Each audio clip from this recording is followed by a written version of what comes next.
ధన్యవాదాలు. ఈరోజు వాణిజ్య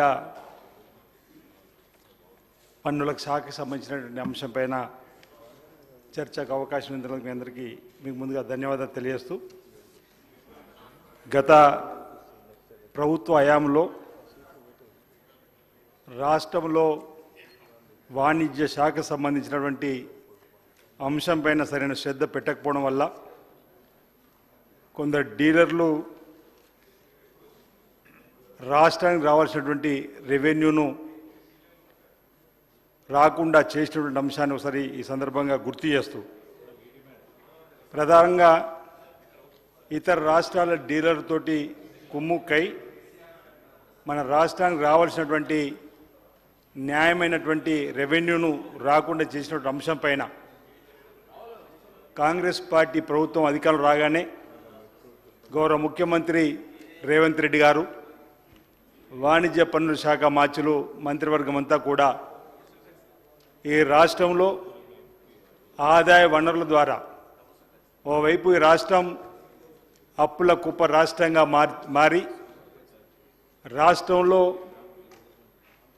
ఏ కొత్త పథకం ముందుకు తీసుకుపోవాలన్నా ఆర్థిక పరంగా మా ఉప ముఖ్యమంత్రి బట్టి విక్రమార్క గారు, రెవెన్యూ శాఖ మంత్రి రేవంత్ రెడ్డి ఆధ్వర్యంలో లీకేజీలను అరికడుతూ రాష్ట్రానికి వచ్చేటువంటి రాబడిని ఆదాయాన్ని పెంచుకునేటువంటి క్రమంలో రెవెన్యూ లీకేజీలపైన ప్రత్యేకమైనటువంటి దృష్టి పెట్టి, ముఖ్యంగా ఈ రాబడుల శాఖలో ఏమైనా లోపాలని తెలుసుకునేందుకు ఆయా శాఖలపైన ఒక విచారణ కూడా ప్రభుత్వం ఆదేశించింది. అధ్యక్ష, సాధారణంగా ఇక్కడ జరిగినటువంటి దుర్వినియోగాన్ని ఈ సభ సందర్భంగా గత ప్రభుత్వ హయాంలో జరిగినటువంటి ఒకసారి చర్చించుకోవాల్సిన అవసరం ఉంది.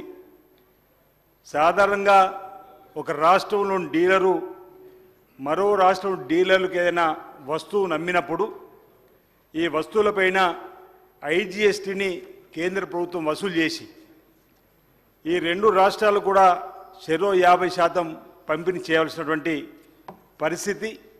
కానీ గత ప్రభుత్వ హయాంలో ఈ అంశాన్ని కొందరు డీలర్లు సుమారు 18% వచ్చేటువంటి ఇత్తడి, రాగి, స్క్రాప్ లాంటివి, ఇనుము లాంటివి ఇతర రాష్ట్రాలకు అమ్మినట్టుగా తప్పుడు ఇన్వాయిస్ సృష్టించి ఇన్పుట్ ట్యాక్స్ క్రెడిట్ను, ఐటీసీను కొల్లగొట్టినటువంటి సందర్భం సుమారు 1000 కోట్ల వరకు ఉంటుందనే మాట మనం వినడం జరిగింది. సాధారణంగా డీలర్లు తమ అమ్మిన వస్తువులకు GSTR 1 అమ్మకాలు తదుపరి 3Bని రిటర్న్ ఫైల్ చేయాలి. వస్తువులు కొన్నటువంటి ఇతర రాష్ట్రాల డీలర్లు DSTR 1ను సమర్పించాల్సి ఉంటుంది. వస్తువును అమ్మిన డీలరు GSTR 3Bని సమర్పిస్తే వారి ప్రభుత్వానికి చెల్లించాల్సిన GST వివరాలు వెల్లడవుతాయి. కానీ ఇక్కడ డీలర్లు వస్తువులను ఇతర రాష్ట్రాలకు అమ్మినట్లు GSTR 1 మాత్రమే ఫైల్ చేసి దాని ఆధారంగా ఓ ఇన్వాయిస్ను సృష్టించిన సందర్భం ఇక్కడ మనకు కనిపిస్తూ ఉంది. వీటి ఆధారంగా ఇతర రాష్ట్రాల డీలర్లు వస్తువులు కొనుగోలు చేసినట్టు GSTR 2 ద్వారా GST 3ని అక్కడ ఫైల్ చేసుకొని ఇన్పుట్ ట్యాక్స్ క్రెడిట్ ఐటీసీని వాళ్ళు క్లెయిమ్ చేసుకొని ఇరువురు కూడా పంచుకునేటువంటి క్రమంలో మన రాష్ట్రానికి రావాల్సినటువంటి ఆదాయం రాకుండా జరిగినటువంటిది.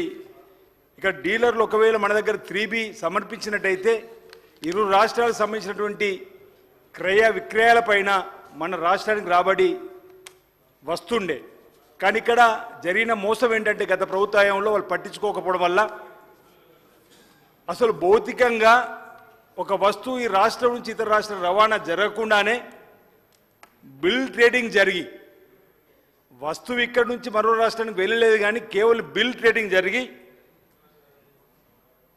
తప్పుడు ఇన్వాయిస్ సృష్టించి ఇన్పుట్ సబ్సిడీని వాళ్ళు వాడుకోవడం వల్ల మన రాష్ట్రానికి తీరని అన్యాయం జరిగింది. అధ్యక్ష, ఈ అంశంలో ఈ ఇన్పుట్ సబ్సిడీకి సంబంధించినటువంటి అంశంలో ఈ ప్రభుత్వం అధికారులు రాగానే ప్రత్యేకమైన దృష్టి పెట్టి గౌరవ ముఖ్యమంత్రి రేవంత్ రెడ్డి గారు, పెద్దలు జూపల్లి కృష్ణారావు గారు కూడా ఇక్కడ ఉన్నారు.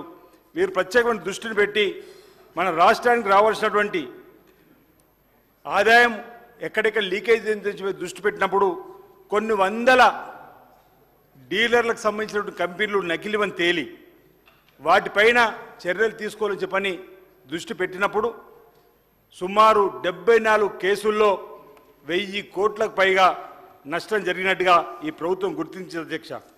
దీనిపైన సమగ్రమైనటువంటి విచారణ కూడా జరపాలని చెప్పి ఈ ప్రభుత్వం ముందుకు పోతున్నటువంటి తరుణంలో అంటే గత ప్రభుత్వం ఉదాసీనత వైఖరి, గత ప్రభుత్వం అసలు ఈ ఆదాయ పన్నుకు సంబంధించిన అంశంలో పట్టించుకోకపోవడం వల్ల రిటర్న్ ఫైలింగే కానీ, జిఎస్టీకి సంబంధించిన ఆడిటింగే కానీ, ముదింపుకి సంబంధించిన అంశంలో కూడా ఏమాత్రం కూడా తగు చర్యలు తీసుకోకపోవడం వల్ల జరిగిన నష్టాన్ని కూడా ఈ ప్రభుత్వం గుర్తించి రిటర్న్ ఫైలింగ్ పైన ప్రత్యేక దృష్టి పెడితే ఇప్పటికీ 72% గతంలో ఉంటే ఇప్పుడు 80% వరకు రిటర్న్స్ ఫైల్ కాబట్టి మరి వాతావరణం అందులో రవాణా రెవెన్యూ వసూళ్లకు మనకు అవకాశం కల్పించిందన్నమాట ఈ సందర్భంగా చెబుతూ గత ప్రభుత్వం అసలు జిఎస్టీ ఆడిటే జరగలేదు. 8 సంవత్సరాలుగా ఆడిట్ కానీ ముదింపు కానీ జరగకపోవడం వల్ల మన రాష్ట్రానికి రావాల్సిన రాబడి రాకపోవడం వల్ల ఈరోజు ఈ ప్రభుత్వం వచ్చిన తర్వాత జిఎస్టీ పైన ఒత్తిడి చేసి జిఎస్టీ ఆడిట్ కానీ రిటర్న్ ఫైలింగ్ కావాలని చెప్పని జరుపుతూ ఉంటే ఇప్పటి వరకు ఈ పన్ను బకాయిలు పన్నులు ఎగువేత జరిగిన దానిపైన ఆడిట్ జరిపి నిర్ధారణ జరిపి మన డిమాండ్ రేజ్ చేసినటువంటి సందర్భంలో మన రాష్ట్రానికి ఆదాయం పెరుగుతుంది అధ్యక్ష. రిటర్నింగ్ ఫైల్లో కూడా ఇంతకుముందు చెప్పినట్టుగా 72% నుంచి మనం 80% వరకు కూడా పోగలిగినాం. గత సంవత్సరం జూన్లో 77% రిటర్న్ శాతం ఉంటే మనది 82%. ఈసారి గతంలో ఏప్రిల్లో 77 ఉంటే ఈసారి 80%. ఈసారి మనం ప్రభుత్వం ఒత్తిడి మేరకు వ్యాపారులు డీలర్లందరూ కూడా ఈసారి ఈ రిటర్న్ ఫైల్ చేయడం జరుగుతుంది అధ్యక్ష. దీంతో పాటు వాహనాల తనిఖీలు అసలు గత ప్రభుత్వంలో వాళ్ళ తనిఖీలకు ఎక్కడ కూడా జిఎస్టీ రాగానే ఇంటిగ్రేటెడ్ చెక్ పోస్ట్ అన్నిటి కూడా వాళ్ళు ఉపసంహరించుకోవడం వల్ల కూడా మధ్య దళారులకు కానీ డీలర్లకు కానీ పన్ను ఎగవేతకు ఒక అవకాశం రావడం, దానితోటి ఈ ప్రభుత్వం రాగానే రెవెన్యూ లీకేజీలు అరికట్టడానికి ఈ వాహన ట్రాఫిక్ తనిఖీలను కూడా చేయడం వల్ల నిరంతరం మోసం జరిగేదానికి అడ్డుకట్ట వేయడం జరిగింది. దాంతో వేబులు లేకుండా పోవడానికి కూడా ఎవరు సాహసం చేయలేని పరిస్థితులలో 24 గంటలు 24/7 ప్రతిరోజు అనేక టీంలు ఏర్పడేసి అవినీతి అక్రమాలకు చెక్ పెట్టడం వల్ల ఇక్కడ ఈసారి ఆదాయం కూడా పెరుగుతుంది అధ్యక్ష. ఈ రాష్ట్రానికి సంబంధించినటువంటి ఆదాయం దీనిలో గత సంవత్సరంతో పోలిస్తే 2024-25 మొదటి త్రైమాసికంలోనే ఈరోజు గణనీయమైనటువంటి ప్రగతిని సాధించడమన్నమాట. ఈ సందర్భంగా అంకెలు కూడా మీకు చెప్పడం కోసం ప్రయత్నం చేస్తాను అధ్యక్ష. దాంతోపాటు రాష్ట్ర ప్రభుత్వ ఆదాయంలో ఈ వాణిజ్య పన్నుల శాఖ 63% వాటితో సింహభాగంలో ఉంది.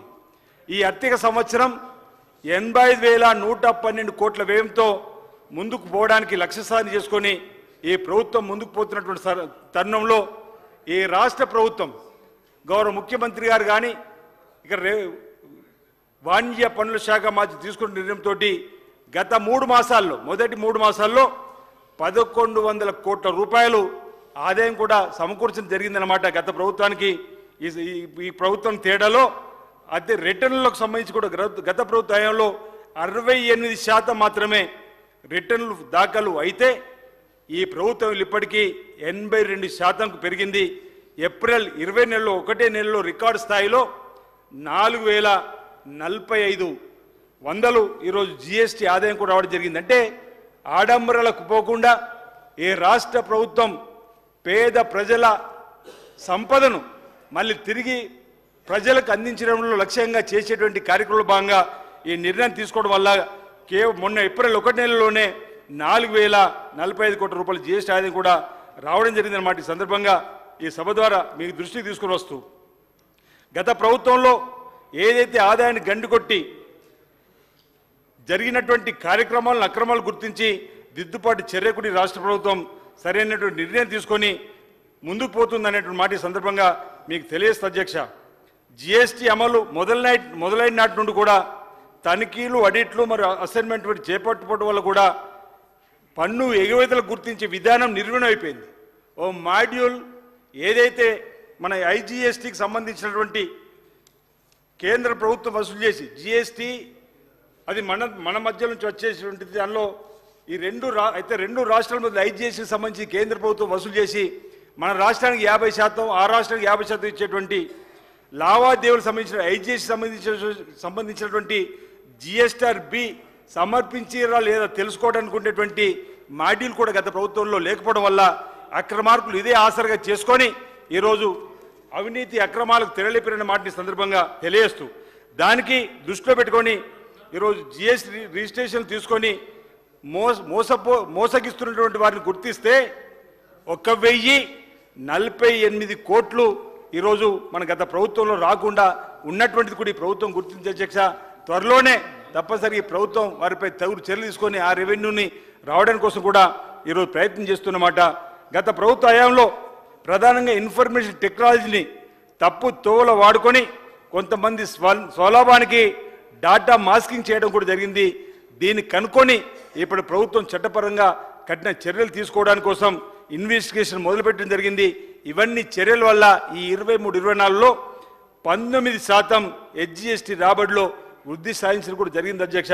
దీనివల్ల అంటే ఇదే స్ఫూర్తితోటి ఈ ప్రభుత్వం ఇచ్చిన లక్ష్యాన్ని సాధించడానికి వాణిజ్య పన్నుల శాఖ ద్వారా కూడా పనిచేస్తూ, ఎందుకంటే ఇది 63% వాటితో శివభావం ఉన్నటువంటి వాణిజ్య పన్నుల్లో ఎవరైతే పన్ను ఎగవేతి వేస్తుండ్రో వారిపైన ఈ ప్రభుత్వం కఠిన చర్యలు తీసుకొని రాష్ట్రానికి వచ్చేటువంటి ఆదాయంని, ఎందుకంటే 85,112 కోట్లను ఇక్కడ మనం పెట్టుకోవడం జరిగింది కాబట్టి ఈ అంశాలు ఈ రాష్ట్ర ప్రభుత్వం కృతనిశ్చయంతో మరి ముందుకు పోతుందన్న మాట సందర్భంగా తెలియజేస్తూ, గత ప్రభుత్వానికి ఈ ప్రభుత్వం తేడా ఈరోజు ఇక్కడ మనకు అంకెల ద్వారా చూపిస్తున్న సందర్భం రాబో రోజుల్లో కూడా ఈరోజు పన్ను ఎగవేతదారులకు ఈరోజు ఏదైతే గతంలో కాకుండా తప్పనిసరిగా ఈ ప్రభుత్వం గౌరవ మంత్రి వారికి ప్రభుత్వానికి ద్వారా విజ్ఞప్తి చేస్తూ ఉన్నా, ఈ మన పేద ప్రజల ద్వారా ఇచ్చేటువంటి పన్నును మళ్ళీ తిరిగి పేద ప్రజలకు ఇచ్చే క్రమంలో మధ్యలో ఇట్లా అడ్డదారులు పోకుండా కాపాడాల్సిన బాధ్యతను తీసుకోవాలని చెప్పి సందర్భంగా నేను విజ్ఞప్తి చేస్తూ నాకు ఈ అవకాశం కల్పించినటువంటి మీకు ధన్యవాదాలు తెలియజేస్తున్నాను. నమస్కారం.